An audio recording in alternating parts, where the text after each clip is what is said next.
Baik, pada video kali ini saya akan menjelaskan mengenai satu teori yang relevan dan penting dalam masyarakat. Nah, teori itu ialah teori difusi inovasi.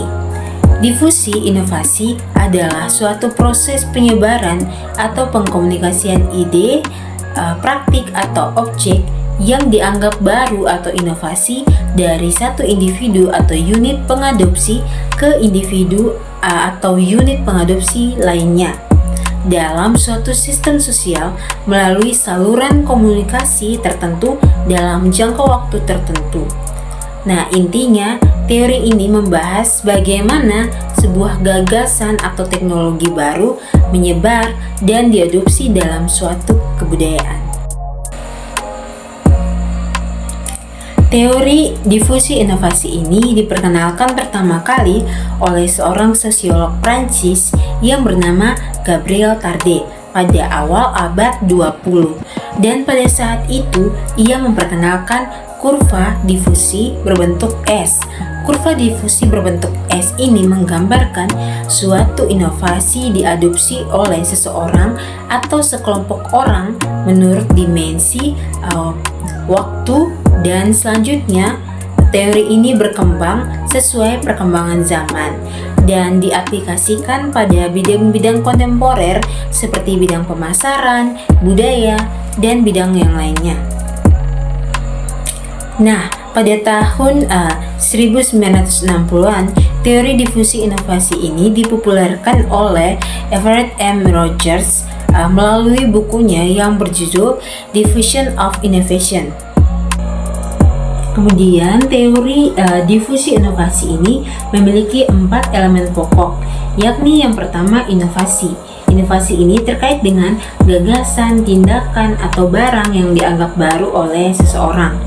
Nah, yang kedua terkait dengan saluran komunikasi, yakni alat untuk menyampaikan pesan-pesan inovasi dari sumber kepada penerima. Dalam memilih saluran komunikasi, sumber paling tidak perlu memperhatikan seperti tujuan diadakan komunikasi, dan yang kedua karakteristik penerima.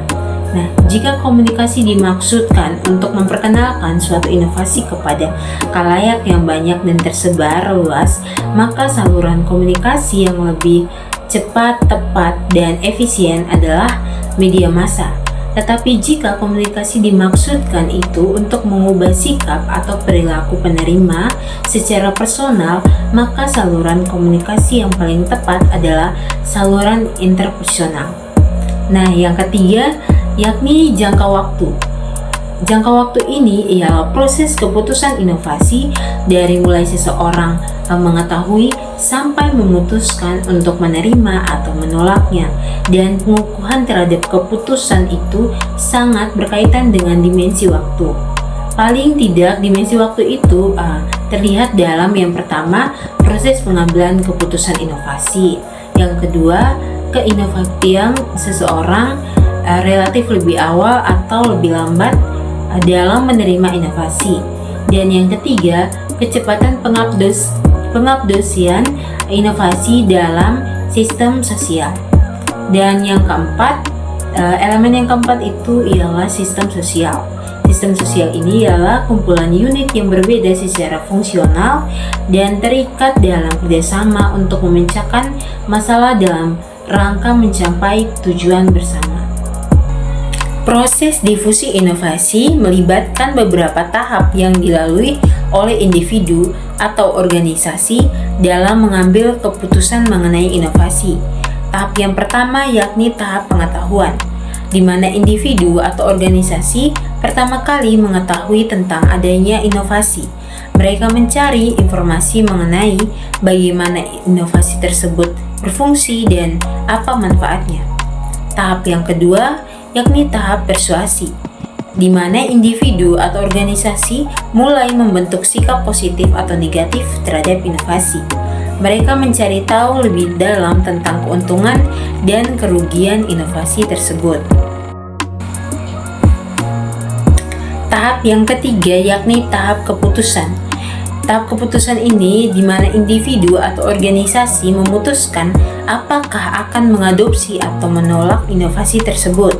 Nah, tahap ini bisa melibatkan percobaan inovasi terlebih dahulu. Tahap yang keempat yakni tahap implementasi, di mana jika keputusan adalah mengadopsi, individu atau organisasi mulai menggunakan inovasi tersebut.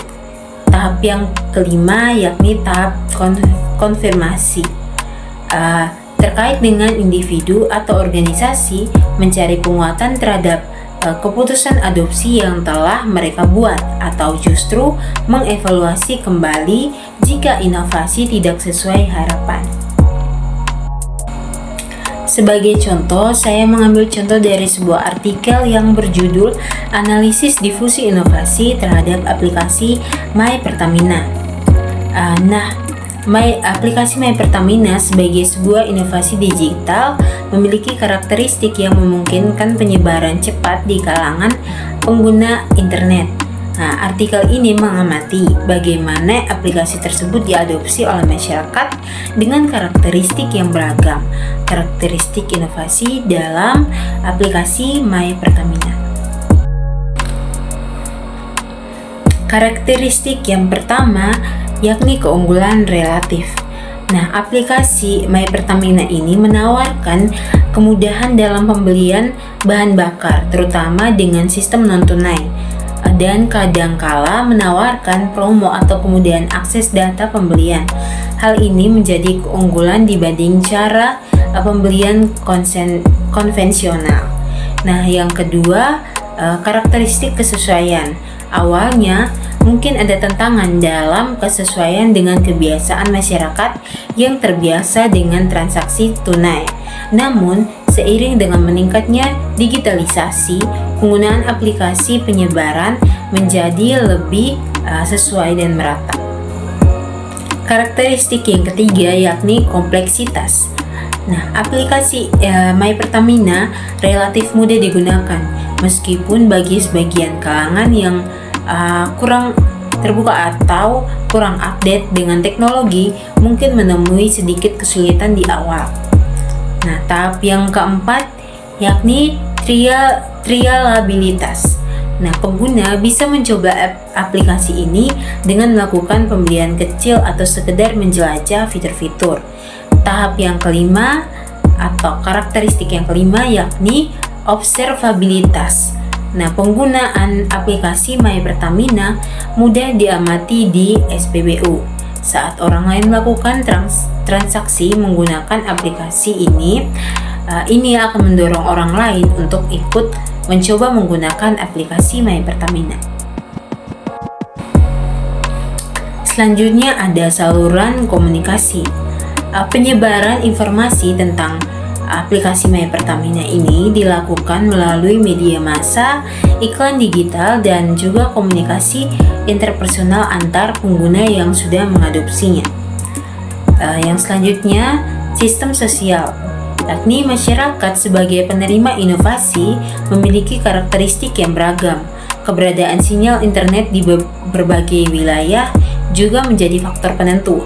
Adanya kebijakan pemerintah atau Pertamina yang mewajibkan atau mendorong penggunaan aplikasi juga mempengaruhi difusi. Selanjutnya, untuk proses adopsi aplikasi My Pertamina menurut teori difusi inovasi dari Rogers.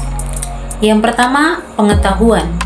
Masyarakat mulai menyadari keberadaan aplikasi My Pertamina melalui berita, iklan, atau informasi dari teman atau keluarga. Yang kedua, interest atau minat. Pengguna yang tertarik mulai mencari tahu lebih banyak tentang bagaimana aplikasi ini bekerja dan apa keuntungannya. Misalkan, kemudahan pembayaran, program loyalitas, dan lain sebagainya. Selanjutnya ada evaluation atau evaluasi, di mana individu mulai menimbang-nimbang untung rugi menggunakan aplikasi My Pertamina dibandingkan metode pembayaran sebelumnya. Contohnya, sopir Gojek atau pengguna kendaraan lainnya mempertimbangkan efisien waktu dan kemudahan. Yang berikutnya, uji coba atau trial. Sebagian individu mencoba menggunakan My Pertamina untuk pembelian bahan bakar dalam skala kecil. Dan yang terakhir ada adopsi. Nah, setelah merasakan manfaatnya, individu secara rutin menggunakan aplikasi My Pertamina ini sebagai mode pembayaran bahan bakar. Sekian penjelasan terkait teori difusi inovasi dari saya. Terima kasih.